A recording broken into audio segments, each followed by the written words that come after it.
श्री शिवाय नमस्तुभ्यम, हर हर महादेव, जय महाकाल, जय माता रानी। कैसे हैं आप सभी लोग? देखिए, आप सभी को पता है कि आज है 2 अप्रैल 2025 का दिन और इस दिन पड़ रही है चैत्र नवरात्रि की पंचमी तिथि। और इस पंचमी तिथि की रात्रि को आप सभी लोगों को अपने घर पर इस पंच दीपक वाला उपाय जरूर करना है, जरूर से लगाना है। गुरुदेव ने कहा था नवरात्रि खत्म होने से पहले पहले आपको आपके द्वारा किए गए उपाय, व्रत, कामना की पूर्ति निश्चित रूप से होती है। यह शिव महापुराण का उपाय है महाराज।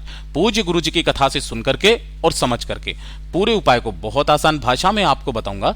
परंतु उससे पहले आप सभी लोगों से बस एक छोटी सी प्रार्थना है कि जो लोग पहली बार आए हैं चैनल को सब्सक्राइब जरूर कीजिएगा और वीडियो को लाइक करके देवादिदेव महादेव का कोई सा भी प्यारा नाम कमेंट बॉक्स में लिखना मत भूलिएगा। साथ ही साथ माता रानी की जय जरूर लिखिएगा। इस पूरे वीडियो में हम 3 महा उपायों के बारे में बात करेंगे जो कि आपको आज रात्रि के समय पर करने हैं, इस नवरात्रि की पंचमी तिथि पर, जिससे आपकी बड़ी से बड़ी कामनाएं पूरी होंगी। तो ध्यान से सुनना और समझना। सबसे पहले बात करते हैं हम हमारे पहले वाले उपाय की। उपाय जो कि आपको 5 जगह पर करना है।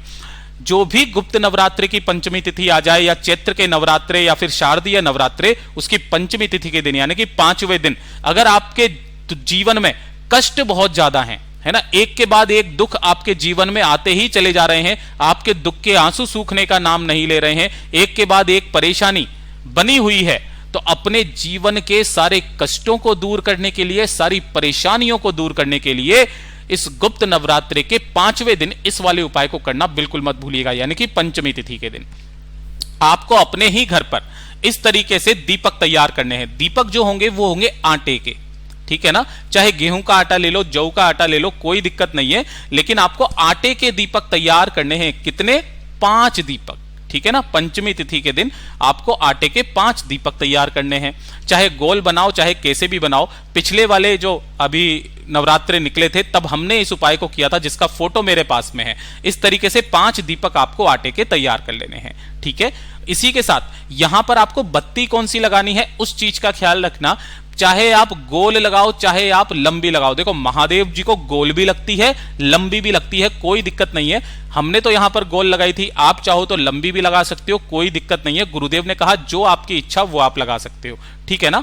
इस तरीके से आपको 5 दीपक जिसके अंदर बत्ती लगा करके इन सबके अंदर भरना होगा घी। आप पीला पीला देख सकते हो, हमने गौ माता का घी काम में लिया था। इसी के साथ में आपको लेनी होगी थोड़ी सी पीली सरसों, है ना। कौन सी वाली सरसों? पीली सरसों। मार्केट में बहुत इजीली आपको मिल जाएगी, कोई दिक्कत नहीं है। एक चुटकी आपको पीली सरसों प्रत्येक दीपक के अंदर डाल देनी है, ठीक है। प्रत्येक दीपक में आपको थोड़ी थोड़ी सी पीली सरसों जो है हर एक दीपक में आपको डाल देनी है, कुछ इस तरीके से, ठीक है। ये मैंने पीली सरसों डालने से पहले का फोटो है ये। इस तरीके से पीली सरसों डाल देना। इन्हीं सभी दीपकों को आपको पूरे दिन में 5 जगह पर लगाना है। अब आप कभी भी लगा सकते हो, किसी भी समय पर लगा सकते हो, रात्रि के 11 बजे से पहले पहले।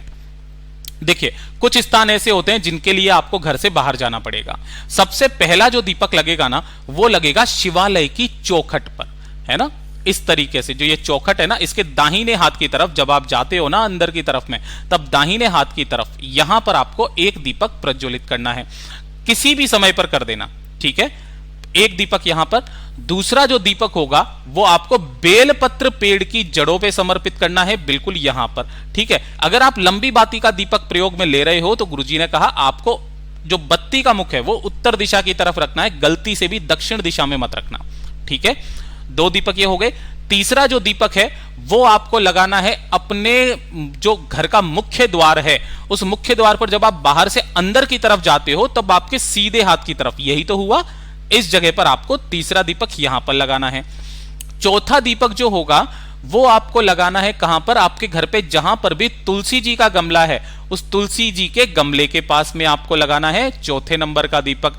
और सबसे अंतिम दीपक जो आपके घर का मंदिर है ना, उस घर के मंदिर पर, इन 5 स्थानों पर आप ऐसे भी कर सकते हो कि 2 दीपक आप जो हैं शिवालय की चौखट पर और जो बेलपत्र पेड़ के में है वो आप सुबह लगा सकते हो, दिन में लगा सकते हो। बाकी के 3 दीपक जो आपको घर पे लगाने हैं वो आप रात्रि को भी लगा सकते हो। लेकिन पंचमी के दिन इन 5 दीपक का बहुत बड़ा महत्व है, आपके जीवन के सारे कष्ट खत्म हो जाएंगे। पूज्य गुरु जी का बहुत अद्भुत और अचूक उपाय है, जरूर कीजिएगा।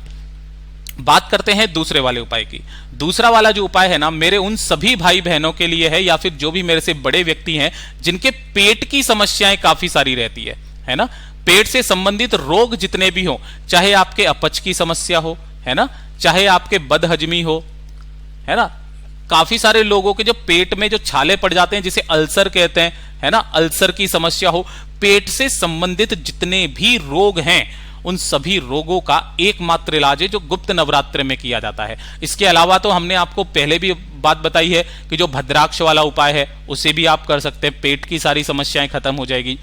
उसे आप किसी भी सोमवार के दिन कर सकते हो, लेकिन इस वाले उपाय को आपको नवरात्रि की पंचमी तिथि के दिन करना है। आपको क्या करना है, एक लेना होगा पान का पत्ता, ठीक है। इस तरीके से आपको एक पान का पत्ता लेना है, मैं यहां लिख भी देता हूं ताकि आप गलती ना कर पाओ, ठीक है ना। काफी बार में जल्दीबाजी में पान की जगह आम निकल जाता है, ठीक है। पान का पत्ता लेना है, साथ ही साथ आपको लेना होगा एक लौंग का जोड़ा, ठीक है।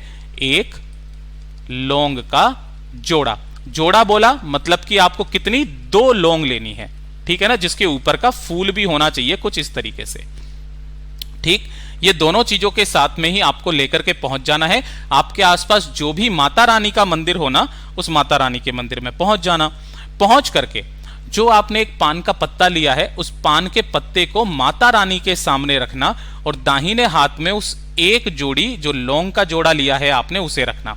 अपना नाम और गोत्र बोल करके माता रानी से कामना करना कि मेरी पेट की समस्याएं काफी ज्यादा है, खत्म ही नहीं हो रही है, सब कुछ करके देख लिया, थक गया हूं या थक गई हूं, मेरी इन समस्याओं को दूर कीजिए। और इस लौंग के जोड़े को आपको इस पान के पत्ते के ऊपर ही रख देना है। हो सके तो एक लंबी बाती का दीपक माता रानी के सामने जरूर लगा देना।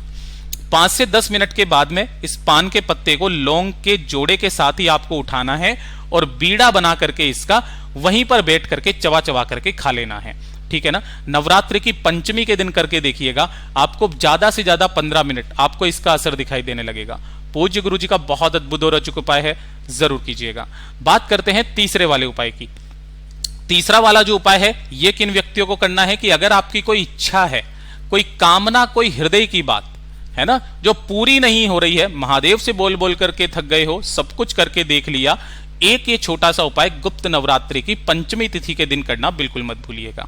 देखिए आपको क्या करना है, आपको लेना होगा इस तरीके से एक बेल का फल, ठीक है। इस तरीके से एक बेल का फल लेना, जिसे ऊपर से आपको काट लेना है, थोड़ा सा काट करके इसके अंदर का जो ये गूदा होता है ना, इस गूदे को आपको निकाल देना है बाहर। तो जो ये खाली बेल का फल बचा, इस खाली बेल के फल के अंदर आपको भरनी होगी मिठाई, ठीक है। अब यहां पर मिठाई का क्रम जो पूज्य गुरुजी ने बताया कि ये वो मिठाई होनी चाहिए जो गाय के दूध और गाय के घी से निर्मित हो, ठीक है। अगर ऐसा नहीं मिलता है तब आप गुड़ भर दो इसके अंदर, शक्कर भर दो इसके अंदर, अपने घर पर पंजीरी बना लो, पंजीरी भर दो इसके अंदर, कुछ भी, लेकिन जो भी आप बनाओ जिसके अंदर गाय का घी होना चाहिए, पूरा का पूरा इसके अंदर भर देना। साथ ही साथ आपको लेनी होगी एक बेलपत्र, उस एक बेलपत्र को भी आपको इसी के अंदर डाल देना है, ठीक है ना। एक बेलपत्र भी इसी के अंदर डाल देना, लेकिन बेलपत्र को अंदर डालने से पहले जो चंदन है वो आपके पास, चाहे लाल या फिर पीला, उस चंदन से आपको यहां पर बनाना है ओम, और इन दोनों पर आपको एक एक अंग का संबोधन लगा देना है और उसके बाद में इसी बेल के फल के अंदर पंजीरी या मिठाई के साथ में डाल देना है। ऊपर से इसका ढक्कन लगा देना। ढक्कन लगा देने के पश्चात इसे लेकर के आपको पहुंचना है किसी भी पीपल के पेड़ के पास, ठीक है ना। साथ ही साथ एक लोटा शुद्ध जल अपने घर का ले लेना, ठीक है। जैसे ही आप पीपल के पेड़ के पास में पहुंचोगे, आपको यहां पर पहुंच करके एक छोटा सा गड्ढा खोदना है, ठीक है। और गड्ढा खोद करके अपनी कामना कह करके जो आपने यहां पर एक बेल का फल लिया है जिसके अंदर सब कुछ आपने डाला हुआ है, उसे इस गड्ढे के अंदर ही आपको दबा देना है और ऊपर से अपनी मनोकामना कह करके ऊपर से मिट्टी से अच्छे से पैक कर देना है। एक लोटा शुद्ध जल जो आप लेकर के आए हो, ओम नमः शिवाय, श्री शिवाय नमस्तुभ्यम का स्मरण करते हुए इसी जगह पर आपको समर्पित कर देना है। पूज्य गुरुजी ने कहा इस एक गुप्त नवरात्र में करके तो देखिएगा, आपको इसका जो फल है वो निश्चित रूप से मिलेगा। पूज्य गुरुजी के ये सभी उपाय बहुत ही ज्यादा खास और अद्भुत है, जरूर कीजिएगा। वीडियो पसंद आए तो लाइक जरूर करना, चैनल को सब्सक्राइब जरूर कीजिएगा। मैं आपसे मिलता हूं अगले वीडियो में, तब तक के लिए ओम नमः शिवाय, जय महाकाल।